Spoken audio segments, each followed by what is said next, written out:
Chairs are weird. You either never think about them or you think about them all the time. If you've never felt like chairs are a problem, then this might seem crazy to you. But if you're tall or short or wide or have mobility issues, chairs tell you a story. They tell you whether you're welcome or not.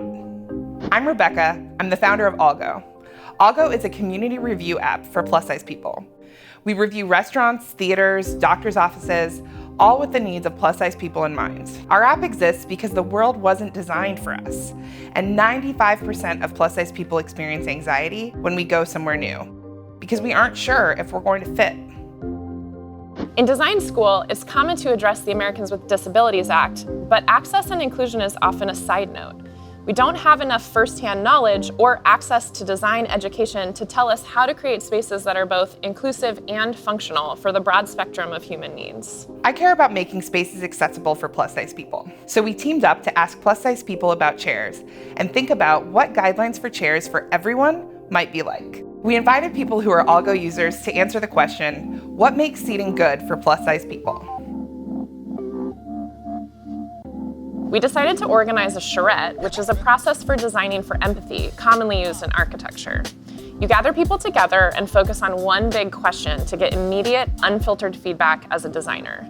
The most important part of a charrette is that you include the people who will be impacted by design decisions that you're making. Here's what we learned. If you're wide, chairs with arms can hurt you. If it does have arms, I'm always hesitant. Local restaurant chain tend to go with like those wood barrel chairs, a lot of the times pub chairs, and those are just like an immediate hard pass. When plus-size people have to sit in small chairs with arms, we can be left with indentations on our outer thighs so deep they last for days. But we sit in them anyway because we often don't have a choice. Seat height matters. If you're short, you want your feet to touch the ground. Once I'm in the chair, I'm like a prisoner of the chair. I can't move myself or pull myself towards the actual table or bar top or whatever it is. If you're tall, you don't want your knees in your face. Really low seating, especially the kind with a significant slope, is hard for a lot of people. People of size, those of us with knee troubles, and older folks. I don't ever think about weight bearing, but that's probably me just being optimistic and... No one likes a chair that goes creak. Durability matters.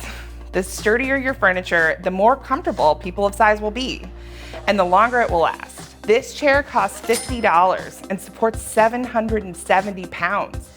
If you center the needs of the largest people in your design process, you will find options that work for everyone.